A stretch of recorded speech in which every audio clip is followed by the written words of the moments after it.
మోడీ ప్రమాణ స్వీకార మహోత్సవానికి పలు దేశాల అధినేతలు వస్తుండటంతో ఢిల్లీలో హైలైట్ ప్రకటించారు. రాష్ట్రపతి భవన్ పరిసరాల్లో ప్రైవేట్ డ్రోన్ల సంచారాన్ని పూర్తిగా నిషేధించారు.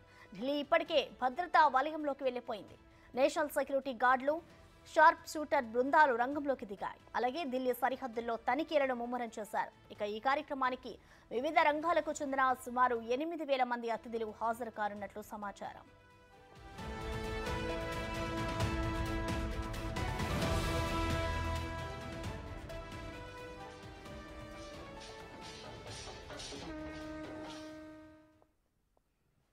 దీనిపై మరింత సమాచారాన్ని మా ప్రతినిధి ఢిల్లీ నుంచి శివ లైవ్ లో అందిస్తారు. శివ, చెప్పండి, ఇవాళ ప్రధాని మోడీ మూడోసారి ప్రమాణ స్వీకారం చేయబోతున్నారు. ఈ స్వీకారానికి సంబంధించిన ఏర్పాట్లు అధికారులు ఏ విధంగా చేశారు? అలాగే దాదాపు ఎంతమంది హాజరవబోతున్నారు? శివ, రైట్ ప్రశ్న. ఈరోజు దేశ ప్రధానిగా మూడోసారి నరేంద్ర మోడీ ప్రమాణ స్వీకారం చేయబోతున్నారు. సాయంత్రం 7:15 ఈ ప్రమాణ స్వీకార కార్యక్రమం రాష్ట్రపతి భవన్లో జరగబోతోంది. ఇటు ప్రధాని నరేంద్ర మోడీతో పాటు పలువురు కేంద్ర మంత్రులు తొలి విడతగా ప్రధాని నరేంద్ర మోడీతో పాటు ప్రమాణ స్వీకారం చేయబోతున్నారు. అయితే తన టీంని ఇప్పటికే ప్రధాని నరేంద్ర మోడీ సిద్ధం చేస్తున్నారు. రాత్రి సుదీర్ఘంగా ప్రధాని నరేంద్ర మోడీ నివాసంలో ఈ కేబినెట్ కూర్పుపై సమావేశం జరిగింది. ఈ సమావేశంలో జేపీ నడ్డా, బీజేపీ జాతీయ అధ్యక్షుడు జేపీ నడ్డా, కేంద్ర హోంమంత్రి అమిత్ షా పాల్గొన్నారు. అక్కడ సమావేశం ముగిసిన తర్వాత మళ్ళా జేపీ నడ్డా నివాసంలో కేంద్ర హోంమంత్రి అమిత్ షా అలాగే నడ్డా ఇద్దరు కూడా మళ్ళా ఈ కూర్పుపై తుది జాబితాను సిద్ధం చేసినట్టుగా తెలుస్తుంది. దానిలో భాగంగా ఇటు తెలంగాణకు 2 శాఖలు, 2 కేబినెట్ బెర్తులు కేటాయించారు. అంటే ఆల్రెడీ కేంద్ర మంత్రిగా ఉన్న కిషన్ రెడ్డిని కంటిన్యూ చేస్తూ ఉన్నారు. దానిలో భాగంగా మళ్ళా కేంద్ర సహాయ మంత్రిగా బండి సంజయ్కు అవకాశం కల్పించారు. మరోవైపు ఇటు డీకే అరుణ, ఈటెల రాజేందర్ కూడా ఈ కేబినెట్ రేసులో ఉన్న నేపథ్యంలో వారికి మరో విడతలో నెక్స్ట్ ఎక్స్పెన్షన్లో వారికి ఇద్దరికి కూడా అవకాశం కల్పించే ఛాన్సెస్ అయితే కనిపిస్తూ ఉన్నాయి. ఇక ఆంధ్రప్రదేశ్కి సంబంధించి టీడీపీ నుంచి 16 లోక్సభ ఎంపీలు గెలిచి ఎన్డీఏ కూటమిలో 2వ అతిపెద్ద పార్టీగా ఉన్న నేపథ్యంలో ఇక్కడ చంద్రబాబుకు అత్యంత ప్రాధాన్యత ఇస్తున్నారు. దానిలో భాగంగా 4 బెర్తులు దాదాపు ఖరారైనట్టు తెలుస్తుంది. కానీ ఇప్పుడు తెర మీదకు 2 పేర్లు మాత్రమే వస్తున్నాయి. ఇటు శ్రీకాకుళం నుంచి 3 సార్లు ఎంపీగా విజయం సాధించిన రామ్మోహన్ నాయుడుకు కేబినెట్ హోదా, మొదటిసారి ఎంపీగా గెలిచిన గుంటూరు ఎంపీ పెమ్మసాని చంద్రశేఖర్కు సహాయ మంత్రిగా ఇస్తారంటూ కూడా దాదాపు ఖరారైనట్లు ప్రచారం జరుగుతోంది. మరోవైపు మొత్తం 4 బెర్తులు కేటాయించారంటూ ప్రచారం జరుగుతున్న నేపథ్యంలో దానిలో జీఎంసీ బాలయోగి, మాజీ స్పీకర్ జీఎంసీ బాలయోగి కుమారుడు హరీష్ బాలయోగి కూడా అవకాశం ఇస్తారంటూ కూడా ప్రచారం జరుగుతోంది. ఇటు చిత్తూరు ఎంపీ దగ్గుమళ్ల ప్రసాదరావు కూడా ఈ కేబినెట్లో అవకాశం కల్పించినట్లు ప్రచారం అయితే జరుగుతుంది. దానికి సంబంధించి అధికారిక ప్రకటన రావాల్సి ఉంది. ఇక ఈ కేబినెట్ బెర్తులతో పాటు రాష్ట్ర అభివృద్ధికి సంబంధించి ప్రధాని నరేంద్ర మోడీ నుంచి మాకు హామీ లభించింది, మేము ఎటువంటి పోర్ట్ఫోలియోలు డిమాండ్ చేయలేదనేది విజయవాడ ఎంపీ చిన్ని అయితే చెప్తూ ఉన్నారు. అంటే రాష్ట్ర అభివృద్ధికి కేంద్రం అలాగే ప్రధాని నరేంద్ర మోడీ సహకరిస్తామని మాకు హామీ ఇచ్చారు. ఈ నేపథ్యంలోనే వారు కేబినెట్లు ఎన్ని ఇచ్చినా మేము తీసుకుంటాం, ఆ కేబినెట్ హోదా ద్వారా కేబినెట్ మంత్రుల ద్వారా మరింత అభివృద్ధి చేసేందుకు ఉపయోగపడుతుంది రాష్ట్రాన్ని అనేది వారైతే ఆశాభావం వ్యక్తం చేస్తున్నారు. మేము పాలనపరంగా అన్ని విధాలా ప్రధాని నరేంద్ర మోడీకి సహకరిస్తామంటూ విజయవాడ ఎంపీ కేశినేని చిన్ని అయితే మీడియాతో మాట్లాడుతూ చెప్పారు.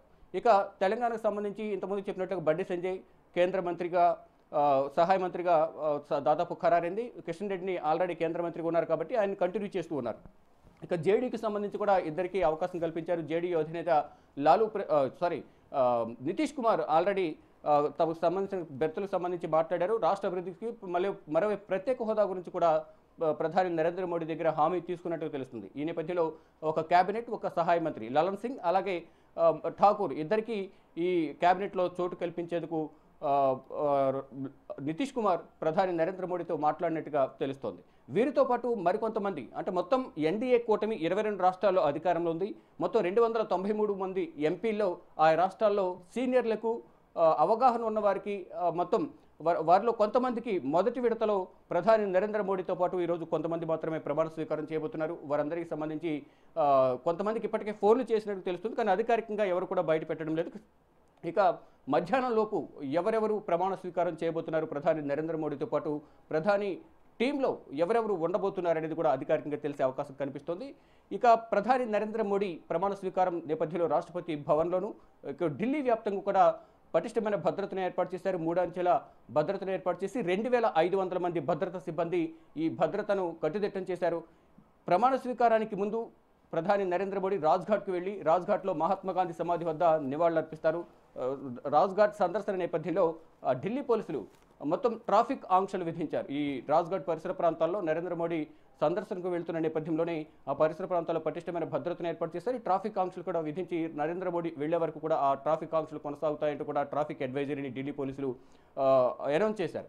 ఇక ఈ రాష్ట్రపతి భవన్ చుట్టూ కూడా 3 అంచెల భద్రతను ఏర్పాటు చేశారు. నో ఫ్లయింగ్ జోన్గా ఢిల్లీ కమిషనర్ కూడా సంజయ్ కుమార్ తెలియజేశారు.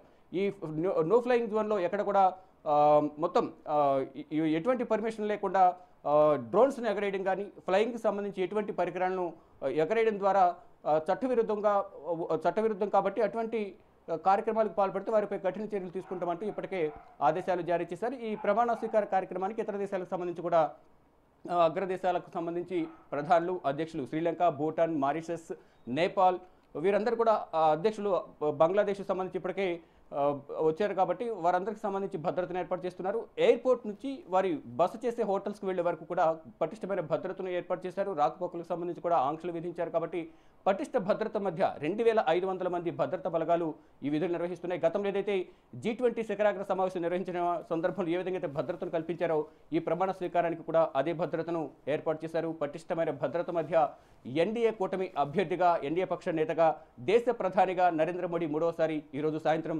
7:15 రాష్ట్రపతి భవన్లో ప్రమాణ స్వీకారం